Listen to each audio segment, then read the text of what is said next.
Assalamualaikum warahmatullahi wabarakatuh. Kini sekarang kita belajar mengenai momentum dan impuls. Yang kemarin saya sudah membagikan materinya dan sekarang akan memberikan arahan lewat video ini. Nah, momentum dan impuls. Apa sih itu momentum? Momentum itu adalah sifat benda untuk bergerak. Jadi semua benda itu mempunyai sifat yaitu untuk bergerak. Nah, di sini rumus momentum itu bisa didapat dari massa dan kecepatan. Jadi di sini ada momentum benda, ada massa dan kecepatan di sini. Jika di sini dari rumus ini bisa dilihat bahwa momentum itu adalah sebanding dengan massa dan kecepatan. Jika massanya besar, maka akan didapatkan momentum yang besar. Begitu juga dengan kecepatan. Jika kecepatannya besar, maka momentumnya juga besar di situ. Nah, sifat benda untuk bergerak. Contoh di sini itu artinya bahwa P berbanding lurus dengan M dan V. Di sini contoh di sini adalah sebuah truk 4 ton bergerak dengan kecepatan 36 km per jam. Berapa momentum truk tersebut? Nah, di sini ada dua besaran yang kita ketahui, yaitu apa? Massa 4 ton dan kecepatan 36 km per jam. Di sini ada satuan ton. Maka di sini harus dijadikan apa standar internasionalnya, yaitu kilogram. 4 ton berapa kilogram? Yaitu 4.000 kilogram. Sedangkan V di sini 36 km per jam. Ini di sini belum standar internasional di sini satuannya. Maka diubah dulu dalam bentuk meter per sekon. 36 km per jam diubah menjadi meter per sekon, itu adalah menjadi 10 meter per sekon. Jadi kita ketahui bahwa di sini massanya adalah 4.000 kg dan V-nya adalah 10 meter per sekon. Yang ditanya apa? Yaitu adalah momentum. Berarti kita sudah tahu momentum itu adalah M per V. Kita kalikan aja. Berarti jawabannya adalah 4.000 dikali 10. Jawabannya adalah 4 atau 40.000. Boleh di situ.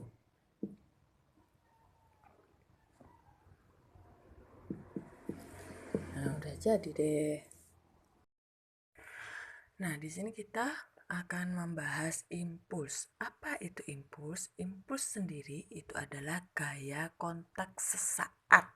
Nah, di sini ada gaya kontak sesaat. Namanya kontak itu ada bersentuhan. Kalau nggak bersentuhan berarti nggak kontak.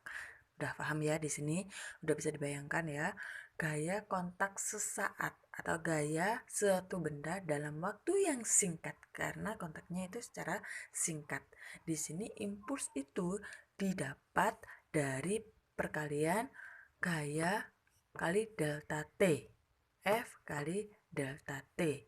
Di sini I itu adalah impuls sebanding atau berbanding lurus dengan F dan delta T. Jika gayanya besar, maka I-nya juga besar. Jika delta T-nya besar, maka I-nya juga besar. Dari formula ini, kalian bisa mengotak-atik membuat segitiga. Yang atas apa? Berarti yang atas itu adalah I. Yang ini adalah F dan ini adalah delta T. Di mana jika kita ingin mencari I, maka F kali delta T karena sejajar. Jika kita mencari gayanya dari impuls dan delta T, maka F-nya ditutup di sini, maka F sama dengan I per delta T. Kita tahu ya. Nah, sekarang apa sih hubungan dari momentum dan impuls? Hubungan momentum dan impuls di sini ketika terjadi impuls akan menyebabkan terjadinya perubahan momentum. Nah, jadi ketika ada gaya kontak,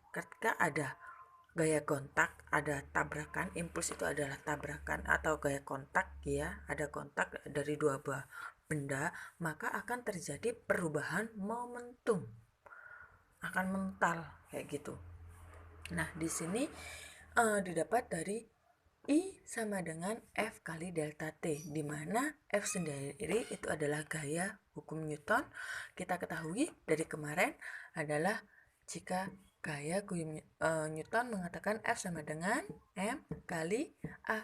Dimasukkan di sini M kali A kali delta T. A itu adalah percepatan, M itu adalah massa, dan delta T tetap ya, delta T-nya di sini. Nah, A sendiri itu adalah, percepatan itu sendiri adalah perubahan kecepatan dibagi delta T. Perubahan kecepatan dibagi delta T, di mana perubahan kecepatannya adalah V2 min V1 per delta T. Kita masukkan di sini. A itu adalah V2 min V1 per delta T. Ini kali delta T-nya. Delta T-nya tetap dari sini.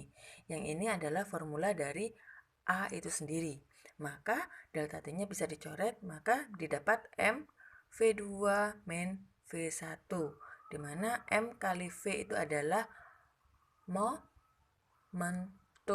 P. Maka di sini didapat dari P2 min P1, karena bendanya yang terjadi adalah 1, maka delta P. M kali delta P. Nah, di sini ada satu contoh soal, yaitu bola A bermasa 3 kg bergerak ke kiri dengan kelajuannya 10 meter per sekon. Dan bola B bermasa 7 kg bergerak ke kanan dengan kelajuan 4 meter per sekon. Nah, tentukan momentum bola A, momentum bola B, dan momentum total di sini. Momentum total itu momentum setelah bertabrakan di situ ya. Nah, di sini dari gambar di situ B-nya ke kanan geraknya dan A-nya ke kiri. Nah, di sini ada arah ke kanan, ada arah ke kiri dan arah ke kanan. Nah, di sini kita ketahui bahwa B-nya itu masanya 7 kg, kelajuannya 4 meter per sekon ke arah ke kanan. Kalau ke arah ke kanan, ingat kelajuan ini pergerakan itu ada besaran vektor juga, ada arahnya, yaitu ke kanan. Sedangkan yang A di sini arahnya adalah ke kiri, bernilai negatif. Kalau ke kanan bernilai positif.